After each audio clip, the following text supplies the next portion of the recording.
Since the January 6th Capitol riot, hundreds of Trump supporters have been charged with crimes, ranging from parading, demonstrating, and picketing in a Capitol building, a lot of them misdemeanors, of course, to obstruction of an official proceeding, to serious charges like seditious conspiracy.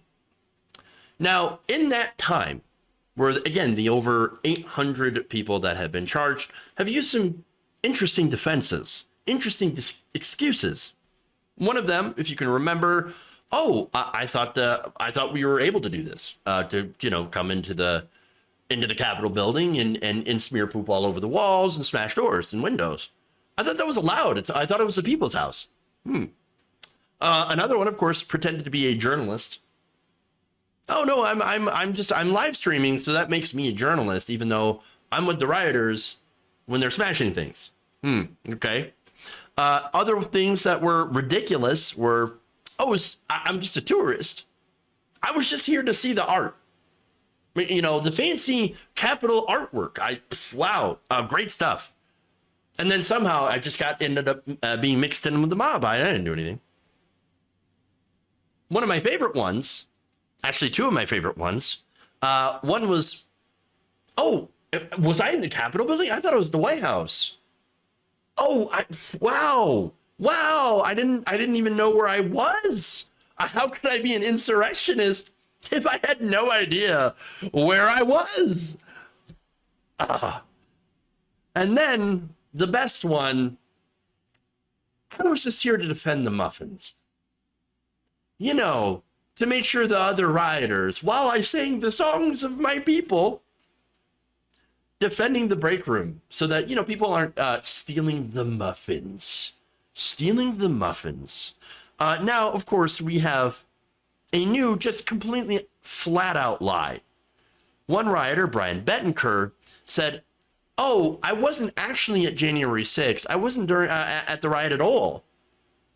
Despite, of course, video evidence and other evidence, as I'm going to show you.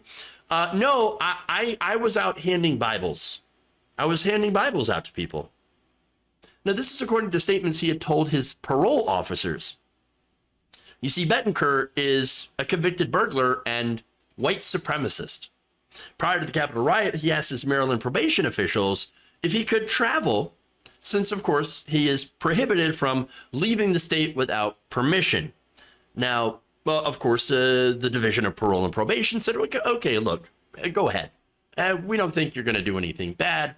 You say you're going to go and, hand out some Bibles. Okay, sure. In fact, Betancur provided his probation officer with updates throughout the day and said, this Bible business that I'm doing, I'm handing out these Bibles, but we're running real late. I'm not going to be home by the normal curfew time. And so I'm just letting you know.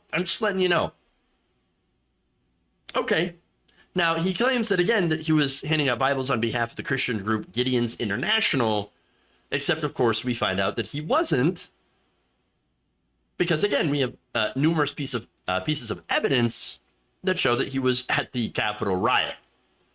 In a recent plea deal, Betancur acknowledged that a story about distributing the Bibles was a ruse. Instead, video showed him clad in a shirt bearing the logo of the Proud Boys, attending Trump's rally on the Ellipse, after which he then joined to storm the Capitol, with an angry mob of fellow Trump supporters trying to prevent Congress from affirming the win of President Joe Biden. Oh, interesting. Now, that's far from handing out Bibles. I'm just saying. In fact, that seems to be pretty unchristian-like behavior. But to be fair, of course, this guy does not strike me as a very devout Christian person. In fact, Betancur is described by the FBI as a white supremacist living with his mom. Oh, sad. He told law enforcement officers that he's a member of several different white supremacy organizations. Betancur has also voiced homicidal ideations, made comments about conducting a school shooting, and has researched numerous mass shootings, and has stated that he has wanted to run people over with a vehicle and kill them in church.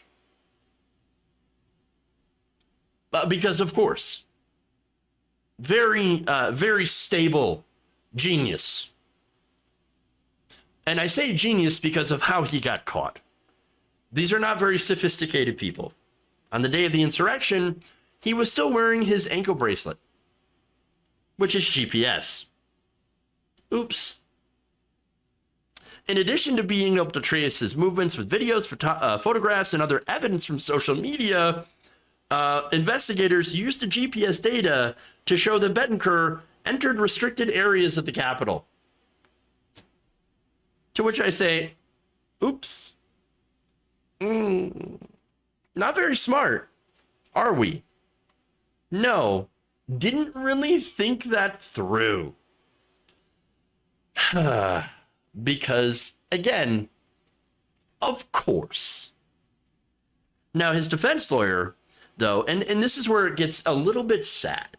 I mean, the whole story is sad because, man, at some point you kind of feel pity for how unintelligent these people are.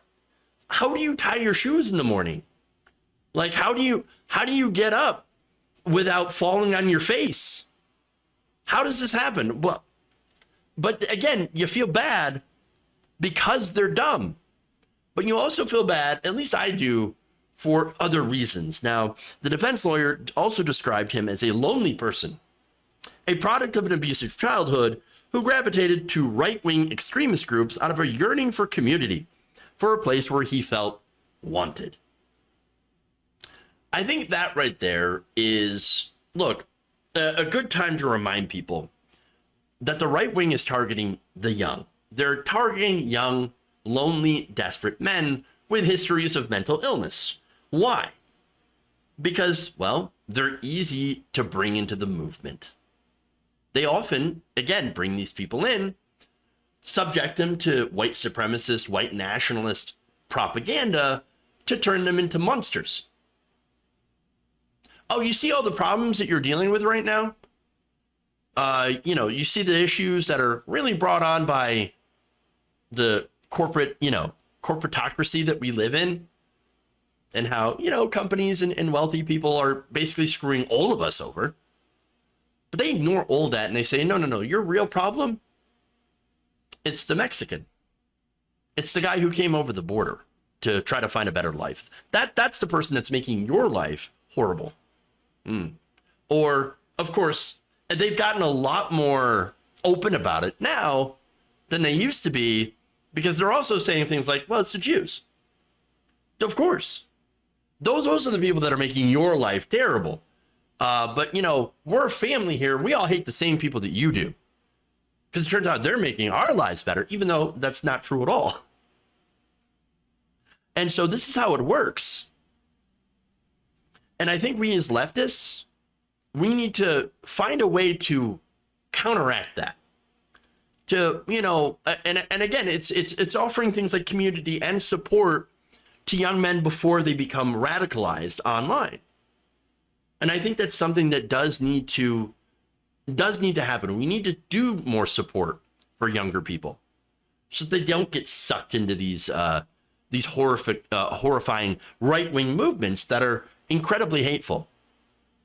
And so there are groups on the right that are dedicated to fighting this and filling them with this hateful propaganda, meme culture, while again providing them with people that, and again, the whole culture around that also serves to alienate people away from those who might actually care about them, right? Family, friends, and really isolate them and drive them further into the arms of these online extremist groups. And so, that's what happens. And again, I'm not asking you to feel bad for him. He did some pretty serious things, some terrible things. He, of course, did lie. He's a white supremacist, all these horrible things. But you have to understand that we do need to get to these people before the right wing does and taints and poisons their mind. By the way, one more thing here to note. In case you're wondering or thinking that he's a patriot, right? No, this guy also says he would sell out his country. In a conversation Betancur had with authorities during the plea negotiations, he says, when asked if he regretted the decisions he made on January 6th, he said, "I did not live a life of regrets."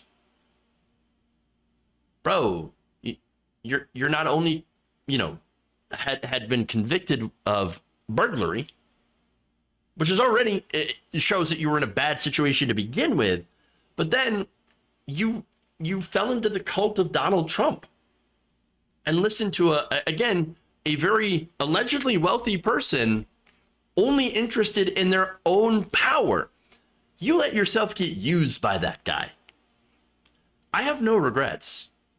And says, my only regret actually is getting caught, because I then wouldn't be able to join the military. Look, I doubt the military would take him in, again, with his history of mental illness.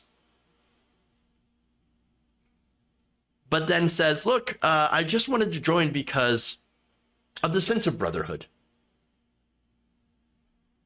And says that if he is unable to join the military in the United States, he may attempt to join the military of a different country or become a mercenary.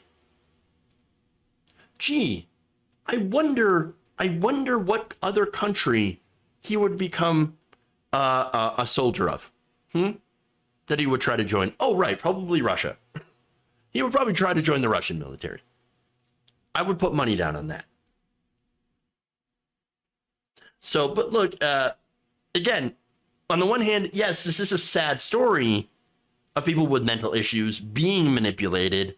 But on the other hand, this is also a dangerous person who is a criminal, who did try to help end our democracy and has absolutely no regrets about doing so.